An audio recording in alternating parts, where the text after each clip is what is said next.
За съжаление, в България сме изправени пред един демографски колапс.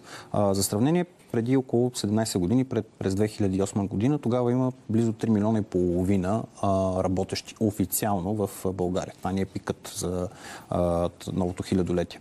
В момента, за първото 3 месече на тази година, работещите са вече 2 милиона и 900 хиляди. Имаме 500 хиляди работещи, които ги няма. Те са, може да не са вече на този свят, да са избягали в чужбина или просто да са излезли от активна работна възраст по една или друга причина. Както си говорихме, всяка година имат 20-30 хиляди души, които те излизат от активна работна възраст, защото се пенсионират.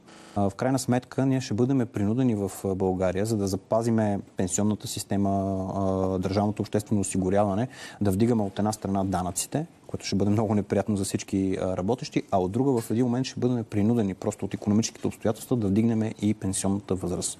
Това със сигурност няма да се хареса на абсолютно никой, но както е тръгнало, ще трябва да се случи това нещо.